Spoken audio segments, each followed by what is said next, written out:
Buenos días, Lick, si se le escucha. Gracias, muy amables. Bienvenidos, bienvenidas. Estamos entonces nuevamente en sintonía, ¿no? Bien, vamos a iniciar la clase de hoy. ¿Se acuerdan que ayer pues terminamos de ver el tema de la globalización, ¿verdad? Un fenómeno interesante porque abarca pues todas las dimensiones y las latitudes de la vida en cuanto a que fue un proceso y un fenómeno que abarcó prácticamente, que masificó modos de vida, masificó consumos, masificó mercados, el acceso a una serie de insumos que antes no se tenían, ¿verdad? Y que ahora pues podemos accesar de manera rápida y fácil, ¿verdad? Siempre y cuando tengamos esa capacidad de compra que nosotros pues a veces no disponemos, ¿verdad? Pero bueno, está a la mano todo, la tecnología, todos los avances, todos los procesos, así como también estamos inmersos en una dinámica, en dinámicas económicas que están atropellando, no solo atropellando a la naturaleza, ¿verdad? Porque se está explotando de una manera desmesurada, sino también está atropellando al ser humano, pues al ser social, ¿verdad? Lo está destruyendo, lo está pauperizando prácticamente, cosificándolo, ¿verdad? Entonces, es ahí donde se explica ahora entonces el fantasma, por ejemplo, de los grupos o de las poblaciones de nuevos pobres o la otra población, la de la extrema pobreza, ¿verdad? Esa gente que hace unos 30, 40 años no existía ese grupo todavía, ¿verdad? Se miraban algunas sombras o atisbos de extrema pobreza, pero no tan extremo ni en cantidades tan exorbitantes como lo es ahora en el mundo. No solo, imagínense ustedes en Estados Unidos, hay alrededor de 30 o 40 millones, algo así, de gente viviendo en la calle, en todo el territorio de Estados Unidos. Cualquiera no lo podría creer porque dice, no hombre, ¿cómo va a ser si Estados Unidos es la nación más grande del mundo, la más rica, la más democrática, entre comillas, ¿verdad? Eh, etcétera, ¿verdad? Y además ahí es donde está la riqueza y el trabajo y todo. Mas, sin embargo, el modelo que vamos a ver más adelante y la teoría que vamos a ver sobre la teoría neoliberal nos va a ir desmitificando y nos va a ir develando estas realidades, ¿verdad? Bien, entonces, hablando de teorías precisamente, a encontrarnos ahora con las teorías y modelos del desarrollo, ¿verdad? Primero vamos a ver las teorías y después los modelos. Ya vimos, ¿verdad? Que una teoría es un cuerpo, es un constructo, dicen los técnicos y los académicos, de conocimientos que han sido verificados, conocimientos que han pasado por un proceso empírico, por observaciones profundas, ¿verdad? Las perspectivas, y que entonces esas se han convertido en generalidades y esas generalidades pues son cuerpos teóricos para explicar realidades, ¿verdad? Explicar, a aproximarse a explicar una realidad. Bien, entonces las teorías, pues las razones es que fueron académicos latinoamericanos, europeos y norteamericanos que hicieron diversos estudios, ¿verdad? Análisis profundos, observaciones, y establecieron pues algunos juicios que describen las razones del subdesarrollo. Voy a aclarar algo, les llaman teorías del desarrollo porque son propuestas que estos teóricos hicieron para que los países como nosotros o los países emergentes o los países en vías de desarrollo o subdesarrollados, pues alcanzaran el desarrollo, ¿verdad? Esa es la propuesta, ¿verdad? Entonces, en estas teorías, y esto lo explico de una vez para la tarea, ¿verdad? Ustedes identifican la teoría, la definen, ¿verdad? Y luego establecen cuál es la causa del subdesarrollo según esta teoría y cuál es la solución. Y esa es una de las tablas que ustedes tienen que hacer sobre las teorías, ¿verdad? Esa es la tarea. Ustedes tienen que esquematizar ahí bien, bien. Vamos a ver 4 teorías. Por el momento vamos a empezar con la... Pero antes voy a hacer un breve preludio de esta situación, ¿verdad? Una introducción. Bien, según estos académicos, que ya les dije, latinoamericanos, europeos, norteamericanos, pues establecieron algunos juicios que describen las razones del subdesarrollo en los países latinoamericanos. Primero, dicen ellos que los países nuestros tienen debilidades en el mercado interno, ¿verdad? y que se reportaban bajos ingresos, en sus economías, en sus informes económicos, ¿verdad? Y entonces, eso pues era un rasgo distintivo, por lo cual eh, se le daba el note de que estaban subdesarrollados, ¿verdad? Entonces, y una enorme desigualdad. Entonces, ya ahí hay varias características. Un mercado interno débil, bajos ingresos y una enorme desigualdad social en la distribución de la riqueza, ¿verdad? Obvio que se notara todo eso. Es decir, la riqueza se encontraba concentrada únicamente en pocas manos, ¿verdad?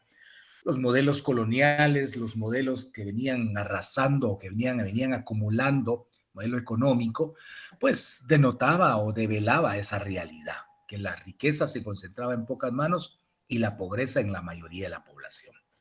Dos, que habían sistemas y unidades productivas atrasadas, ¿verdad? Es decir, un aparato productivo heterogéneo, desigual y sin mayor competencia, ¿verdad?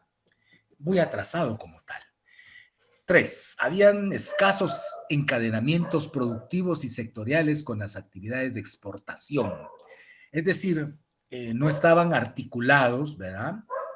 Los procesos productivos, los pocos que habían, ¿verdad? No estaban articulados con las actividades de exportación, ¿verdad? Entonces, a veces se producía prácticamente solo para el mercado local o para autoconsumo, ¿verdad? Como suele pasar en muchas comunidades, sobre todo. Cuatro, la carencia de una integración entre las diversas regiones de cada país. Es decir, no había una integración regional, pues, ¿verdad? Sino que había una situación bastante anómala, pues, en el sentido permítanme, jóvenes, tengo un problema aquí yo. Ya, ya vengo. Había una desintegración entre los diversos sectores productivos, ¿verdad? No habían alianzas, no habían cámaras, no habían institucionalidad que ordenara y organizara esta situación, ¿verdad? Entonces no había integración como tal. No existía o era escaso el intercambio productivo, ¿verdad? Cinco, la falta o ausencia de una capacidad de ahorro. No había ahorro en estos países por parte de las regiones más pobres y desiguales. La ausencia de un sistema 6, la ausencia de un sistema moderno, ¿verdad? De ciencia y tecnología, que obviamente ha sido la base del desarrollo y de crear ventajas comparativas dinámicas también, ¿verdad? 7, había un mal manejo administrativo del Estado, ese ente regulador, ese ente líder, ¿verdad? Encargado de hacer la rectoría o de dirigir la administración pública, ¿verdad? Bueno, pues el mal manejo administrativo de la administración pública era obvio, ¿verdad? Y la existencia de una arbitrariedad burocrática, es decir, no era la burocracia que planteaba Weber, era una burocracia desgastada, agotada en su escritorio, ¿verdad? Y a veces ya sin ganas de hacer nada, y lo poco que hacían, pues, más o menos, ¿verdad? 8, había una reducción paulatina de los gastos en políticas sociales, es decir, prácticamente no había inversión en políticas sociales y en especial en salud y educación, ¿verdad? Qué triste, realmente, ¿verdad? Porque dos de los grandes pilares, ¿verdad? Para levantar realmente el desarrollo, y ya lo hemos comenzado a platicar, es la salud y la educación, pues, ¿verdad? 9, había una insuficiencia del sector privado. El sector privado todavía no tenía pues toda la potencialidad que ahora sí tiene, pero que ahora en base a ello también ha abusado mucho, ¿verdad? Hoy hay un gran lío con el sector privado porque resulta que el actual gobierno ahora sí les va a poner carga impositiva, es decir, tienen que pagar impuestos, así como pagamos nosotros, porque nosotros pagamos impuestos. Si usted compra un artículo, compañero estudiante o estudiante, compañera, compañero, usted está pagando impuesto incluso, ¿verdad? Y muchos de ustedes ya pagan los impuestos directos porque pagamos el valor agregado, el famoso IVA, ¿verdad? Que tiene cualquier artículo, que es entre 12 y 15%, 15 creo que está ahora.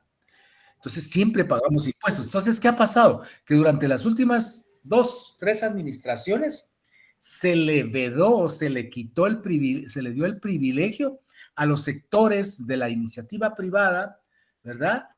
Que pagaran impuestos. ¿Y cómo lo justifican ellos? Es que estamos produciendo fuentes de trabajo.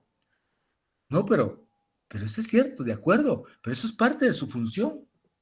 Y además es parte de su función también tributar. Si ellos tienen que tributar también, pues en este mundo todo el mundo tributa. Si en Estados Unidos los ricos no tributan, allá sí los sancionan, pues. Entonces, ¿por qué no van a pagar aquí? Además, es una justificación de decir, "Ay, estamos haciendo ayudas sociales, pero no se ven. El país sigue igual y atrasado, ¿verdad? Y que están generando empleo, no hay trabajo. No es cierto, entonces no es cierto. No hay suficiente fuente de trabajo. Y además es una obligación de todo hondureño y hondureña pagar impuestos, pues. Todos tenemos que pagar. Durante los 12 años, desde el 2009, que fue el golpe de Estado, hasta el último día de Juan Orlando Hernández, ellos estaban libres de pagar impuestos. Y los que sosteníamos la economía éramos todo el pueblo pagando nuestros impuestos. Es decir, de nuestros fondos se hacían una serie de infraestructura, edificios, carreteras, servicios, etcétera, ¿verdad?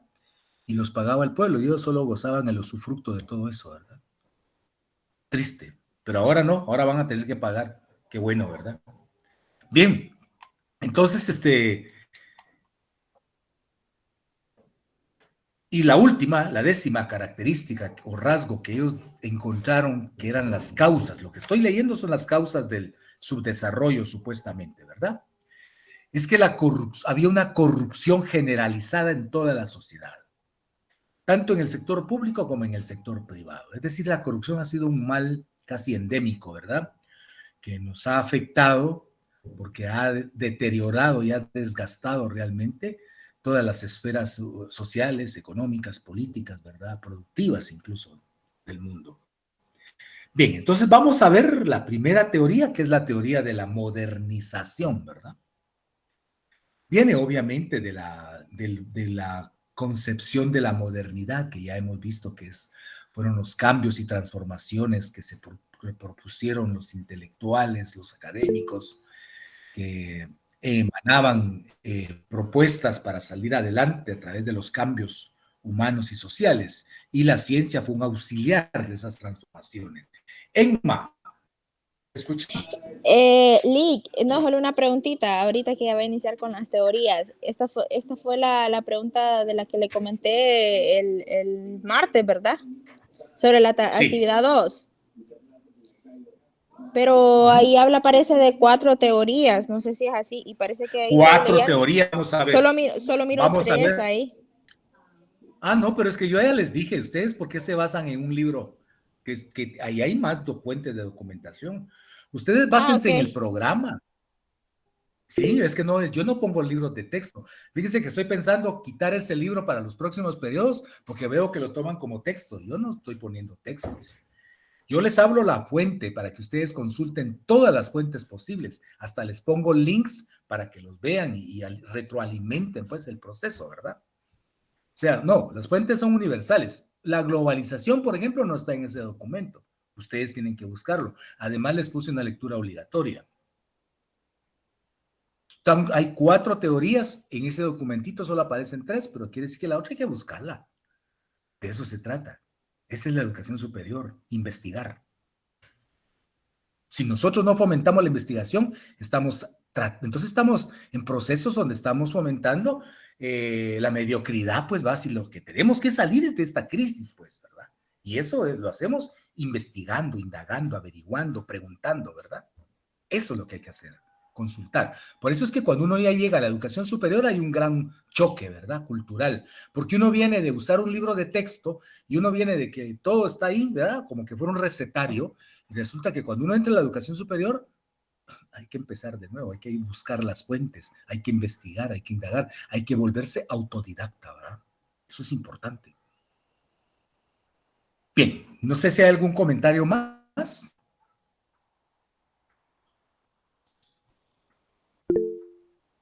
Bien, teoría de la modernización. Joshua, te escuchamos.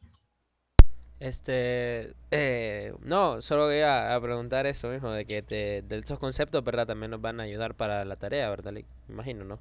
Igual Por supuesto, por hay que supuesto. buscar más fuera Sí, de lo que usted diga, ¿no? claro.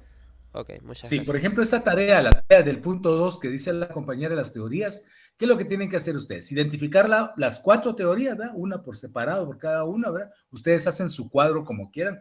Yo les estoy dando libre albedrío en eso, ¿verdad? Libertad. Entonces, ustedes ubican, ponen el título de la teoría, la definen, buscan las acciones que tiene la teoría. Luego, según la teoría, cuál es la causa del subdesarrollo, ¿verdad? Y luego, cuál es la salida o la propuesta de salida que proponen los teóricos. Eso es todo, ¿verdad? Bien, estamos entonces con la teoría de la modernización. Esta teoría, pues, se propone,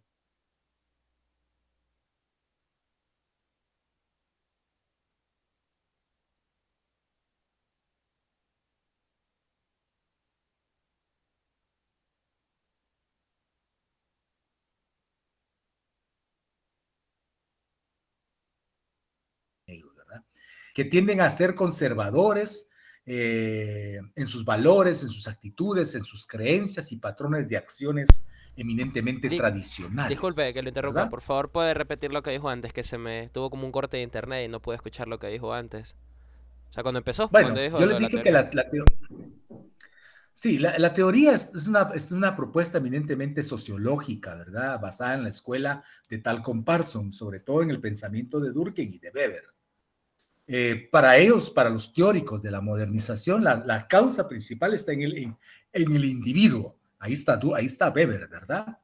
En la subjetividad está la causa precisamente del subdesarrollo, ¿verdad?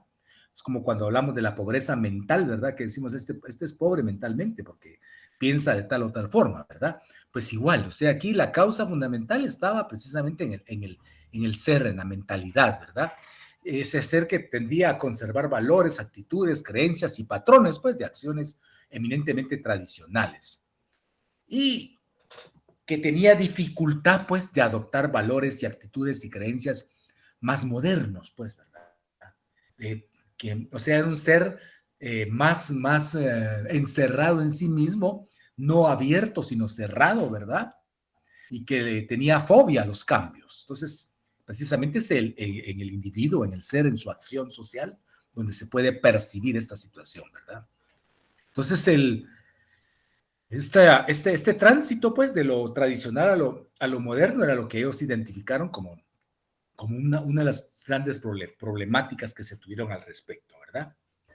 Y que esto era muy propio de las sociedades de Occidente capitalista y particularmente de Estados Unidos, el hecho de adoptar patrones de cambio. En cambio, los latinoamericanos no, ¿verdad? Los latinoamericanos somos más conservadores, dicen ellos, los teóricos, ¿verdad? Entonces, para los teóricos de la modernización del Estado, que se llama la teoría de modernización del Estado, el subdesarrollo es fundamentalmente un problema de mentalidad, arraigada en patrones tradicionales, ¿verdad? Por lo tanto, entonces el subdesarrollo no es un problema de estructuras económicas, ¿verdad? Y sociales, sino más que todo es un problema de intersubjetividades atrapadas en un marco tradicional conservador. Entonces, ellos vean y perfilan dos tipos de sociedad cuyas estructuras se difieren por su naturaleza, ¿verdad? Y estas son la sociedad tradicional y la sociedad moderna. ¿Cuál es la sociedad tradicional? Bueno, tiene varias características, ¿verdad? Vamos a mencionarlas. Voy a hacer una descripción primero de la sociedad tradicional y luego de la sociedad moderna. Primero que la sociedad tradicional es rural y es agrícola, ¿verdad? Es decir, su actividad económica es eminentemente primaria. Tienen una estructura familiar extensa, ¿verdad? Son grandes familias y con múltiples funciones, ¿verdad? Híjole, hacen un montón de cosas, ¿verdad? Dentro de su actividad económica principal, que es la agricultura.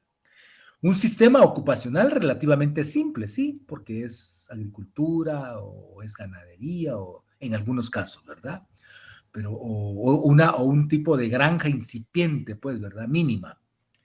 Eh, Tienen poca movilidad social y espacial, es decir, si no hay movilidad espacial, quiere decir que no estudian, pues no se preparan.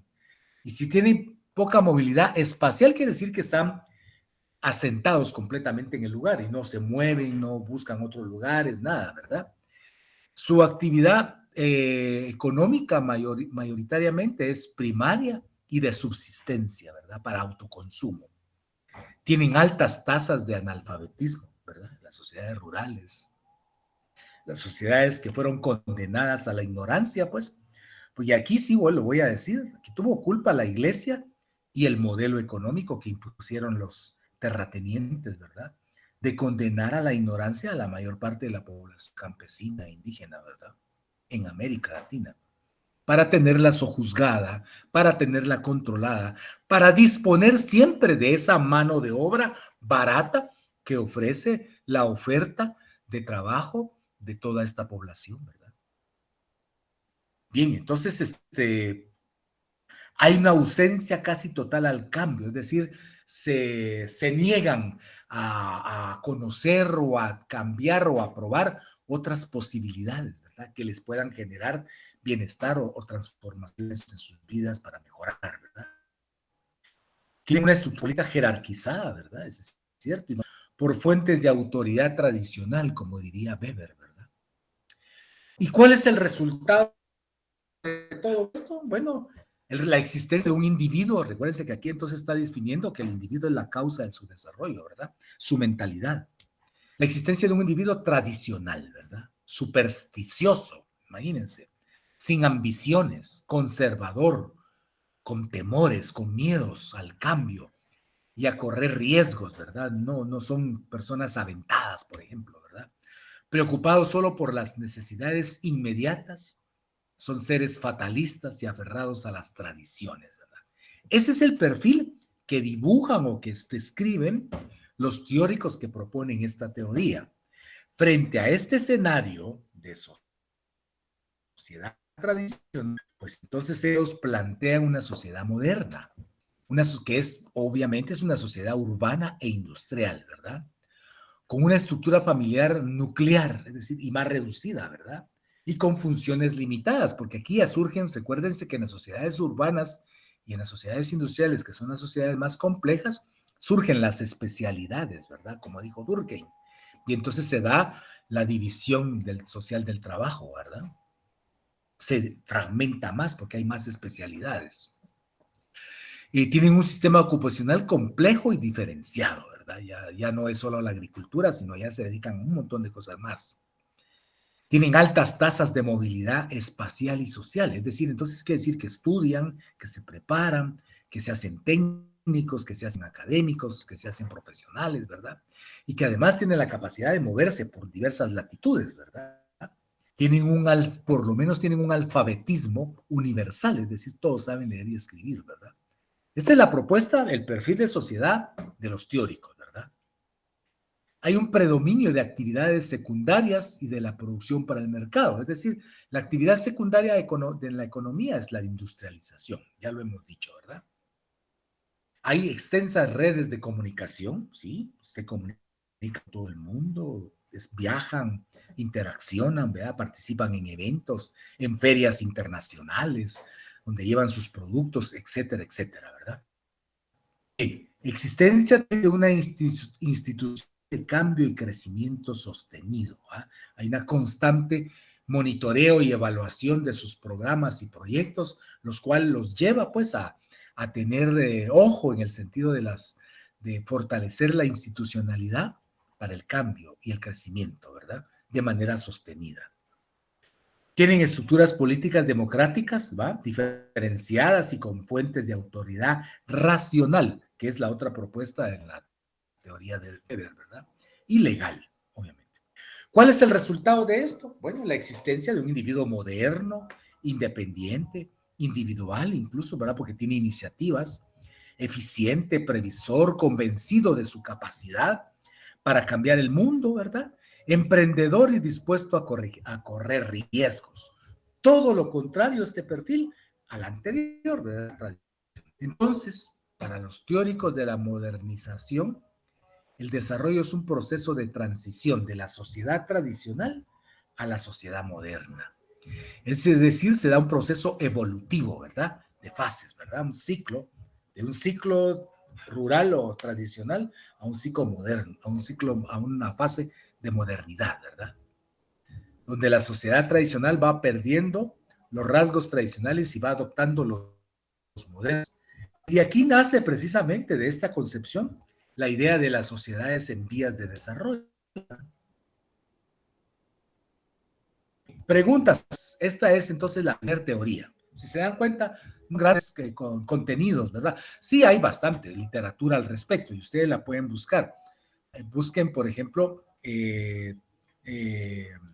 señor de apellido Furtado, no recuerdo ahorita el nombre exacto, pero busquen la CEPAL, que es el Centro de Estudios de América Latina. Ellos tienen una vasta literatura, revistas, libros, artículos, reseñas, documentos. La CEPAL tiene una biblioteca, un centro de documentación increíble y hay mucho material de ellos de manera electrónica. Ahí pueden consultar, solo hacen su pregunta, qué es lo que quieren consultar y ahí les va a aparecer un montón de información al respecto. Bien, preguntas sobre la primera teoría, jóvenes. Lick, ¿cómo podríamos clasificarla así, tipo, cómo podríamos realizar un análisis en base a esta teoría? Algunos tips para realizar un análisis, básicamente. Bueno, que si ellos están perfilando, utilizando el cuerpo teórico que ellos perfilan, lo que hay que ver es, bueno, si vamos a analizar, vamos a hacer un estudio, por ejemplo, en una comunidad, nosotros tenemos que utilizar los elementos teóricos que propone la teoría. Es decir, ellos perfilan una sociedad moderna y una sociedad tradicional. Entonces, si vamos a hacer un análisis en una sociedad determinada, en una comunidad, en una aldea, por ejemplo, pues habría que perfilar toda esa situación, ¿verdad? Teóricamente, cuáles son los rasgos más distintivos que aparecen dentro de esta comunidad y que coinciden con los rasgos que plantean estos teóricos, ¿verdad? Entonces eso ya nos da un escenario de información, nos da un banco de datos, nos da una base de datos, ¿verdad? Y entonces, ¿qué es lo que podemos hacer? Entonces, si no hay, por ejemplo, bases de datos o una línea base, ¿verdad? Que esos son conceptos eminentemente de gestión social, jóvenes, los que estoy hablando ahorita. Si no hay, pues entonces se propone hacer una línea base y hacer un diagnóstico social para ver cuál es realmente la profundidad de los problemas que tiene una comunidad. En base a eso, ustedes pueden determinar una serie de variables sociales, tanto en salud como en educación, ¿verdad? Ambientales, políticas, ¿verdad? Organizativas, etcétera, sociales, ¿verdad? Culturales, ¿verdad? Y en base a ese diagnóstico, ustedes determinan cuáles son los rasgos tradicionales más fuertes, más prominentes o de mayor densidad que están afectando a que esa comunidad esté estancada o que esté en su desarrollo muy fuerte, muy agudo. ¿Cuál sería la otra fase? Bueno, el análisis, hacer una propuesta. Bueno, entonces proponemos que se haga esto y esto y esto y esto para poder superar estas y estas situaciones. Por ahí iría, Joshua, ya aplicándolo, ¿verdad? Gracias, Lick. Sí, tenía esa duda para la actividad, básicamente. Otra duda tal vez es que, tipo, va que hay que clasificarlas en un cuadro, dijo usted, ¿verdad? Un cuadro, un esquema, una matriz, fila, Ok. columna, ¿verdad? Sí, está bien. Sí, así Ok. es. Vaya. Gracias. Muy bien. Bien, ¿no hay más dudas, jóvenes? Comentarios. Sadie. Sadie y Sí, después David. tenía una duda acerca de la comunidad tradicional. O sea, usted dijo que la religión tenía que ver bastante en esto, entonces quería que explicara un poco más acerca de eso. Perfecto, muy bien, claro que sí. David. Yo tenía una pregunta y era sobre cómo se relaciona esta teoría con la cultura. Interesante. Me encantan tus preguntas, David. Voy a responder la primera, ¿verdad? La relación que existe en la religión. Lo que pasa es de que, miren, jóvenes, no nos perdamos en esto. Cada quien es libre de concebir o de pensar o de sentir su concepción de la vida y del mundo como lo desee. Cada quien puede adoptar el patrón de religiosidad o de subjetividad que crea que va a sostener su propia existencialidad. Es decir, cada quien es libre de elegir la religión que quiere. La religión puede ser una buena muleta para levantarnos cuando espiritualmente alguien está agotado y no logra encontrar un asidero que le permita comprender su realidad y que pueden haber cambios dentro de ella misma, ¿verdad? Entonces la religión puede ser una muleta, pero también puede ser un pantano, donde alguien se hunde, pues, porque cuando el proceso se vuelve muy dogmático, ¿verdad? Donde ya entra en sí la doctrina, y que lo que trata la doctrina es de que usted como ser humano no piense humana y socialmente en el prójimo, ¿verdad? Por eso es que yo siempre he dicho que una de las mayores premisas y la más valiosa que ha tenido las religiones es esa cuando dicen la práctica o la acción social o el hecho social objetivado en el amor al prójimo. Es misiva, es importante ustedes porque el amor al prójimo implica tanto solidaridad, reciprocidad, confianza, ¿verdad? Laboriosidad, ritualidad por la vida, ¿verdad? Por el ser humano, ¿verdad? Ese credo, el creer en la vida, creer en el otro o en la otra, ¿verdad? Y no utilizarlo ni que le sirva de escalera para alcanzar otros escaños, ¿verdad? No. Ahí estamos bien. Ahora, ¿cuál ha sido el problema realmente? Cuando el modelo económico colonial se instauró en nuestras latitudes a partir del proceso de conquista y luego la colonización, una de las grandes estrategias que tuvieron los españoles, los ibéricos, los criollos después, los criollos fueron después, ¿verdad? Fue que cuando se vieron de que no lograban controlar los amotinamientos, las guerras y asediados por tantos muertos y tanta tragedia que tenían encima, y que no podían vencer a las comunidades indígenas, ¿verdad? A los pueblos originarios, porque además ellos no vinieron en son de paz, vinieron en son de conquista y de aplastarlos y de destruirlos. Les quemaron sus vestigios culturales, sus libros, sus códices, lo mismo que hicieron los cristianos en Alejandría, de quemar las bibliotecas donde había tanto conocimiento, que hoy hubiéramos tenido más todavía. Lo mismo hicieron en América.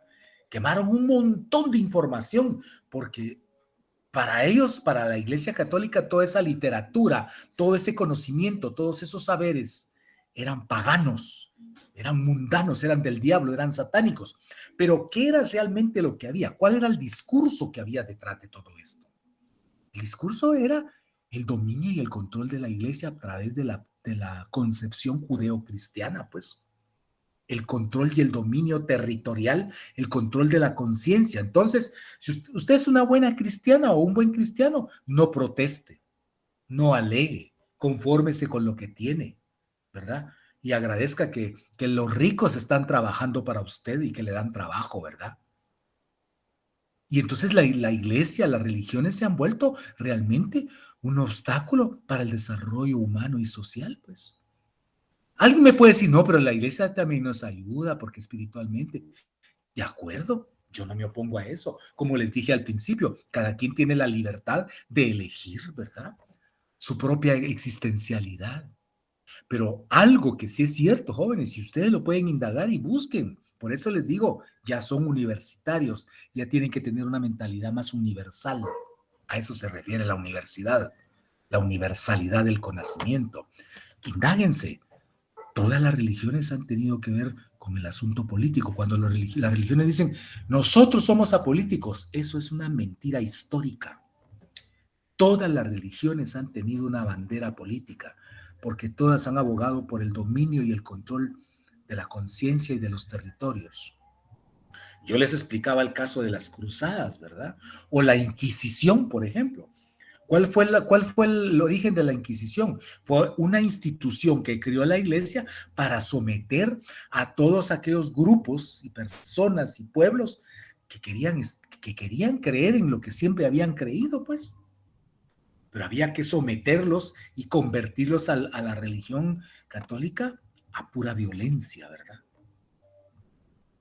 Miren cómo condenaron a grandes autoridades y eminencias y grandes genios, ¿verdad? Como Galileo, a la muerte. Porque Galileo refutó que la teoría teocéntrica y geocéntrica, ¿verdad? De que no era la Tierra el centro del universo, o que la Tierra no era plana, como decían, ¿verdad? Pero bueno, este es criterio que cada quien y cada una y cada uno de ustedes asume y resuelve, ¿no? No sé si queda atendida la pregunta, Seidi. Sí, está bien, Lick, gracias. Bien. David, David, tu pregunta era ¿qué relación tiene esta teoría con la cultura? Yo Correcto. diría que una relación bastante grande. ¿Por qué? Porque ¿qué es la cultura? ¿Verdad? Es la construcción de todos los hechos, las experiencias, ¿verdad? Convertidas realmente en valores, principios, conocimiento sobre todo, ¿verdad? Tradiciones, etcétera, ¿verdad? Que ya vimos cuando vimos el tema cultural. Entonces, precisamente, una sociedad tradicional, pues tiene todo un bagaje cultural basado, pues precisamente, en todas estas acciones originarias que crearon, que fueron la plataforma para el despegue, ¿verdad?, de la evolución de las diversas sociedades, definitivamente, ¿verdad? Entonces, sí hay una relación muy estrecha. Ahora, hay una cosa que es paradójico y que por eso es bueno cuestionar y ser crítico uno, incluso con las teorías, ¿verdad? Porque, por ejemplo, eh, el hecho de que un campesino o que los pueblos originarios, por ejemplo, tengan prácticas en su actividad económica, la agricultura, por ejemplo, y eso en Guatemala sí se da. Allá, por ejemplo, antes de iniciar en muchas comunidades, no en todas, porque se ha perdido, pero en muchas comunidades de los pueblos originarios o los pueblos indígenas, como conocemos en Guatemala, antes de iniciar la siembra del maíz hay una fiesta, hay un rito, hay una espiritualidad, que no es la espiritualidad religiosa, sino es una especie de ritualidad que establecen los pueblos como parte de sus conocimientos ancestrales para pedirle permiso a la tierra de germinarla y que les produzca el mejor fruto de esa cosecha. O cortar un árbol. Ustedes saben que hay árboles que no se pueden cortar cuando hay cierto tipo de luna, ¿verdad? Porque se pierde por la circulación que tiene, y esto se puede explicar científicamente incluso. Pero los conocimientos ancestrales, los conocimientos que atesoraron todas estas civilizaciones, lograron descubrir y abstraer de la naturaleza, ¿verdad? Que el árbol, como es un ser vivo, también tiene un sistema circulatorio.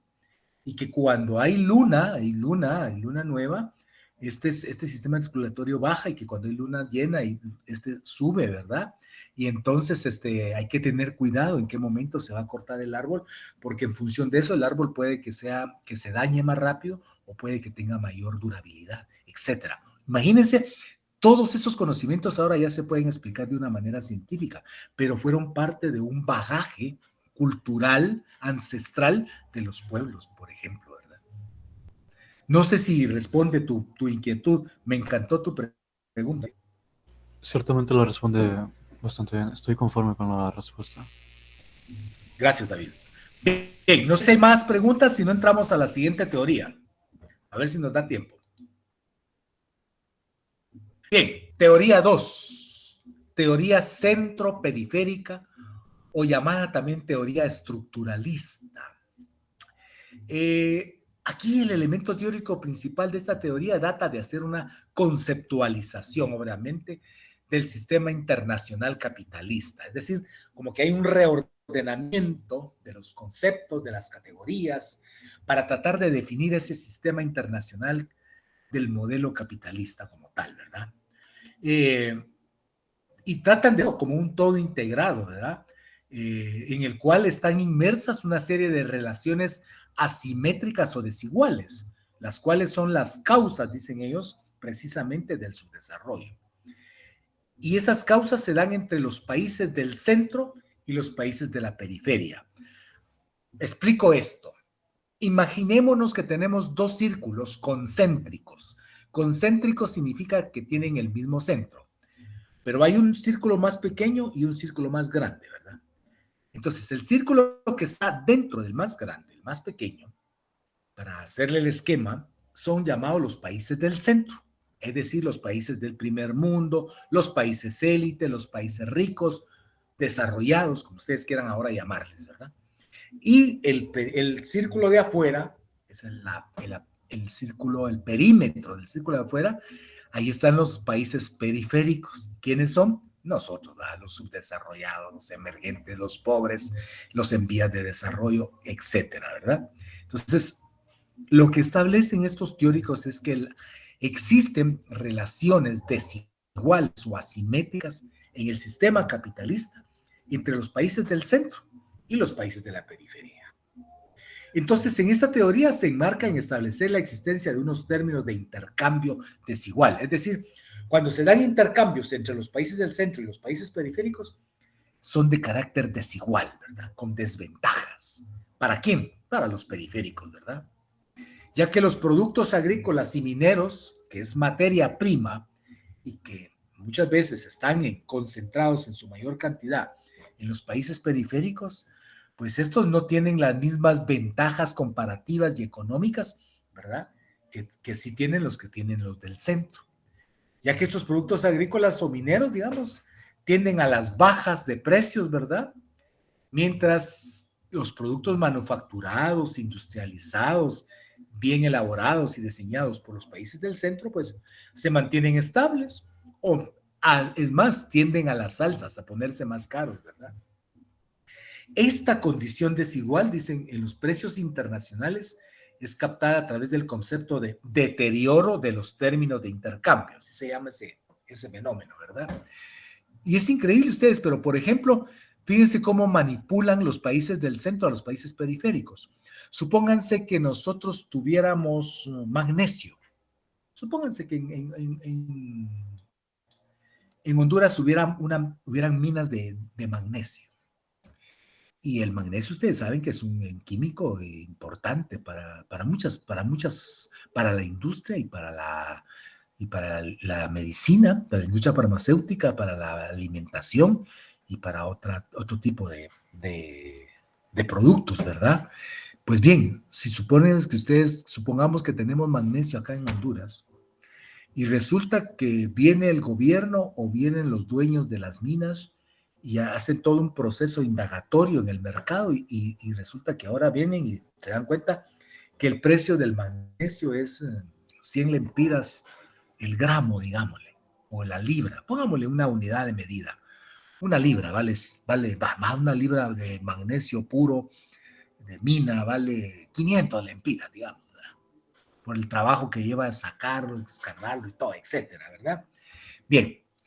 Pero resulta que lo quieren poner a 500 en el mercado.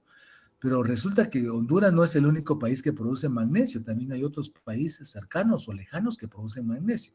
Entonces, ¿qué es lo que hacen? Miren cómo es la picardía de todos estos países del primer mundo, ¿verdad? Le dicen, no, te vamos a pagar 300, ¿verdad? 300 lempiras, no 500, o 250, ¿verdad? No, pero fíjate, no, si no lo quieres vender así, pues entonces te lo compramos a otro, ¿verdad? Y entonces resulta que manipulan los precios, ¿verdad? Hacen alzas en las devaluaciones, y es que el poder económico muchas veces de los países está en que tienen una moneda hegemónica que les ha sido útil para las transacciones económicas, que ha sido el dólar. Cuando a un país le exigen que devalúe esa moneda, es porque quieren comprarle algo más barato, ¿verdad? Pero eso nunca lo dicen. Porque a ellos sí les conviene. A nosotros nunca. Entonces, eso es lo que imagínense qué perversidades y ¿verdad? Que lo que ustedes puedan ofrecer, se los paguen al valor que ellos quieren y no a lo que realmente vale, ¿verdad? Entonces, la causa principal del subdesarrollo es esta desigualdad, esta desigual relación, pues, ¿verdad? Ya que los países altamente industrializados concentran no solo los beneficios del intercambio comercial, sino también los beneficios del progreso técnico-científico. Si aquí producimos, por ejemplo, pongamos que sigamos con el ejemplo del magnesio, vienen y se lo llevan, ¿va? Como materia prima, como materia bruta, digámosle, se lo llevan y lo embarcan y allá se va. Allá la industria farmacéutica o la industria de alimentos lo transforma y le da otras utilidades, ¿verdad? Y entonces ya viene de regreso, ya con productos como medicinas, por ejemplo, ¿verdad? El magnesio es importante para los huesos, por ejemplo, para las articulaciones, ¿verdad? En la medicina. Entonces ya no lo venden como un producto elaborado, como un resultado de la tecnología, ¿verdad? Europea o norteamericana o de otros países altamente industrializados. Y entonces ya nos cobran, no solo nos cobran el empaque, la marca, todo el diseño intelectual y toda la ciencia y la tecnología, ¿verdad? Y entonces eso se vuelve una situación desigual de intercambio, ¿verdad? Se lo lleva aquí. Era un ejemplo nada más. Entonces, como decíamos, la causa principal del subdesarrollo es en esta desigual relación, ¿verdad? Ya que los países industrializados aprovechan todo. La solución, según ellos, es propiciar la industrialización, ¿verdad? Como un programa económico de desarrollo para sustituir importaciones. Ya vamos a ver ese modelo de la sustitución de importaciones. Y realizar programas de reforma agraria. Además, incluir programas de planificación económica, que es lo que muchos países adolecían antes. Yo creo que este gobierno actualmente en Honduras va a retomar la planificación económica en serio, porque se perdió también con los gobiernos anteriores, ¿verdad? Entonces, y eso es importante, un país que no tiene planificación económica no sabe qué tiene, no sabe con qué cuenta, está perdido, ¿verdad? Entonces, la planificación económica es importante para la gestión de Estado, ¿verdad? Y entonces, es importante además programas, pues, como decía, programas de planificación económica para el desarrollo y políticas sociales también, pues, ¿verdad? Orientadas a una redistribución del ingreso, ¿verdad?